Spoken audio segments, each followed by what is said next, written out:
worth of seafood, including prawns, mullet and black crab, are caught in the Hunter River and sold legally each year.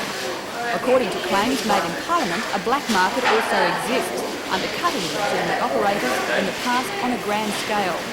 The member for Charlestown, Richard Face, today alleged the illegal market had been condoned by some authorities. But certainly there is evidence that previously fishing inspectors and some police were in cohorts, and it was making the job more difficult. Opposition leader Nick Greiner says claims of illegal sales through roadside stalls must be taken seriously and investigated thoroughly.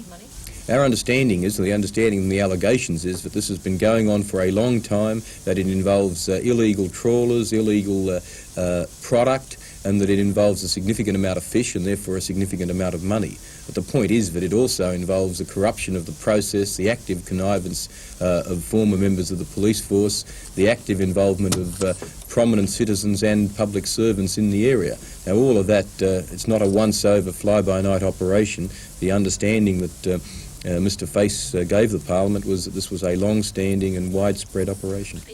The current Newcastle Police administration were credited today with cleaning up much of the corruption in the industry. But Mr Face says he's concerned some fishing inspectors are still being threatened by illegal operators. There is no criticism of the government. It's been going on under successive regimes, not deliberately. It's been a situation that's grown up. I'm satisfied if certain action had been taken some years ago, we wouldn't have ever reached this stage. But I did serve notice on those particular people involved in the industry in the Hunter region that if it was necessary in the future, I would do it again, because I am very seriously concerned about the way it's been going on, and I was very, very concerned, as I said in the House last night, about one fishing inspector that has had a considerable amount of threats made against him in the past, and I am seriously concerned about his welfare and that of his family. A source from the Department of Fisheries today confirmed death threats have been made against some inspectors.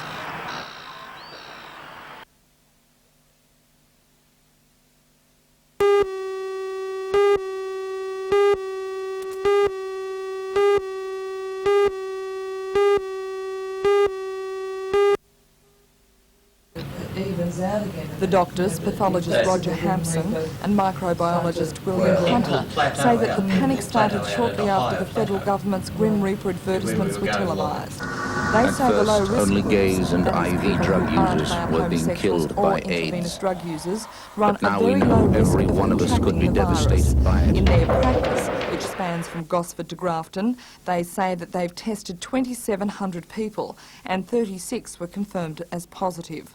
Of those, 19 were homosexuals, 13 were IV drug users and only 4 were from the low-risk groups.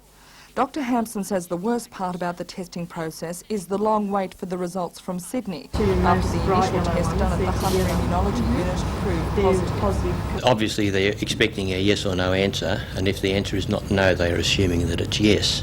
This leads to a lot of anxiety. People become very agitated. It leads to considerable and very real marital stress.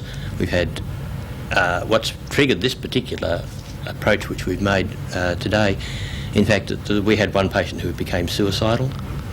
We had, subsequent to that, we've actually had a woman who didn't understand and was contemplating a termination of her pregnancy. According to Dr Alan Cripps, Scientific Director of the Hunter Immunology Unit, the false positive results across Australia have climbed dramatically with the influx of panic-stricken people. He says this has put a massive strain on the reference laboratories, but he says before any action is taken to rectify the problem, we should wait and see if the panic subsides. If it falls back again, and it's indicating that it is doing that at this point in time, then perhaps the system can cope. So it's too early really to make definite statements about how to get around the problem. Dr Hunter disagrees with this, saying that even when the demand levels out, it will still be greater than before the Grim Reaper ends. He says the only way to minimise the anxiety for patients is to increase the number of staff.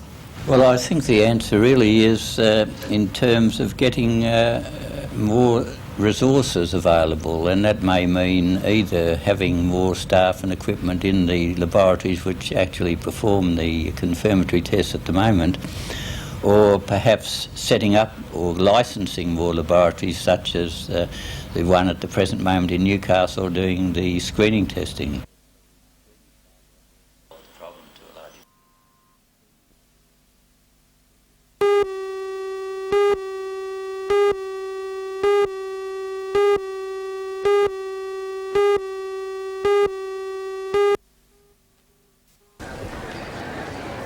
Medical research is an occupation that goes on largely unnoticed by the general population.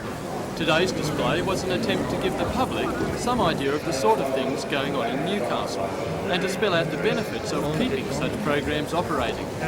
Roger Smith is the convener of the display, and he says the greatest restriction is a lack of finance. He says Australia needs to spend money to make money. We receive a large amount of our grants from the National Health and Medical Research Council, which is given to us from the government, but it's not enough in many cases for our projects. They only give us part of the money we need. And in Newcastle, we're finding a lot of difficulty raising the additional funds to complete those studies. And in these difficult economic times, people think that medical research should take second place.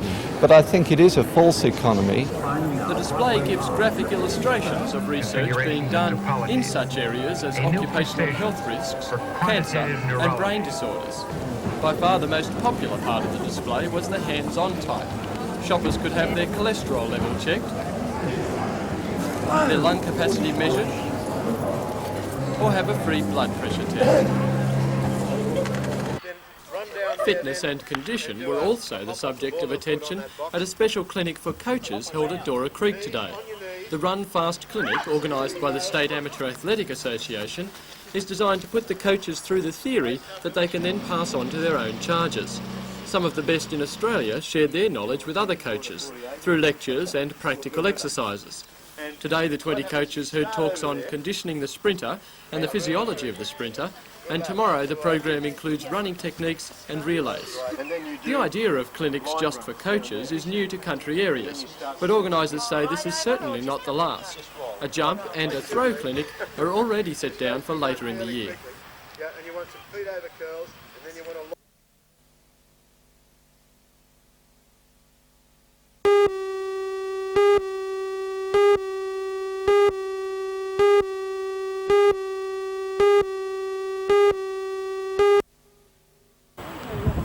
25-year-old Miss Birchall was found dead on the banks of Throsby Creek on April the 22nd.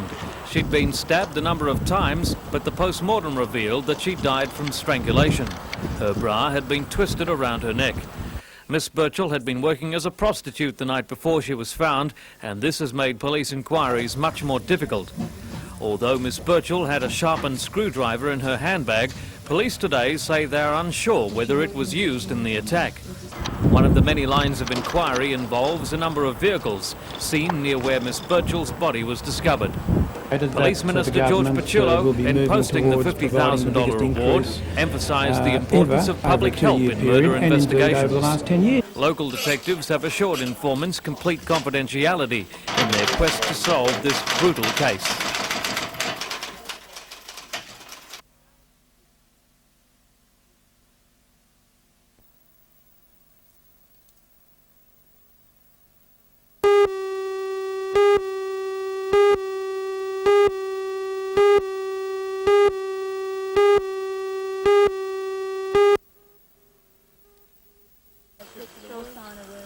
A complaint was made to officers of the RSPCA after neighbours said they could smell rotting carcasses coming from the property.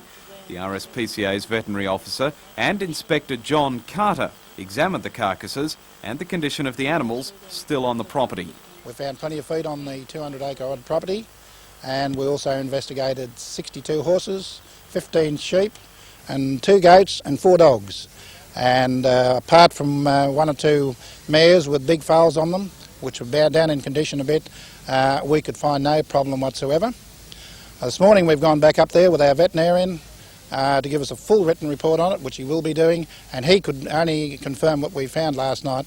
There is no complaint for any complaint on the condition of the horses up there. So all the animals up there are in as good a condition as possible and being well looked after? As far as we're concerned at the present time, being looked after, apart from those couple of mares, which we will be talking to the owners to to carry out, but that's the normal thing we do on an inspection. As for all the dead carcasses which were portrayed on the property, some of those go back 10 years, and some of those have been attacked by dogs in recent days. That matches a couple of weeks ago, and the owner just hasn't had time to bring them up. One's in a dam, bring them out and destroy them into the boneyard which he has on his property. Well, just one point I'd like to make there, it's virtually, as the vet said, a retirement for old horses. People didn't want to take their horses to the knackeries, and they've took them there to die on the property. So naturally enough, you're going to have old horses there, and you will have horses die.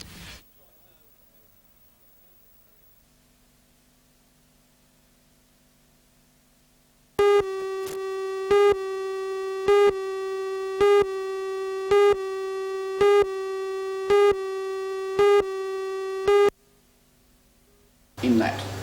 The views expressed by Justice Malling are aligned with those of an expert witness in the case, Newcastle biologist Professor Botcher. He submitted evidence to the Federal Court Appeal in 1983 and to this latest inquiry that the presence of fetal blood could not be guaranteed by Joy Cool's tests. He claimed that the time between Azaria's disappearance and the time the alleged blood samples were tested made identification difficult. Professor Botcher also highlighted deficiencies in a German reagent used to detect fetal blood, a defect acknowledged by the company but not reported to the courts. He says Justice Malling has vindicated his stand on the quality of Joy Cool's evidence. You can get some tests to work on extracts from the camera bag and the scissors nowadays, but when you carefully control the tests you do, you can see that the reactions are not those being given by blood. So you're critical of Mrs. Cool's procedures? The procedures are the procedures used by forensic biologists. The thing that I am critical about is that despite what Mrs. Cool said at the trial, she did not use the appropriate controls for all of her tests. And the other thing is that it is the interpretation of the results. I'm certain that Mrs. Cool saw results there and then interpreted them. But it was the wrong interpretation. In many cases, it appears she was getting non-specific results, which she then said, this shows there is infant blood here. So it is two things, both the results, but more especially the interpretation.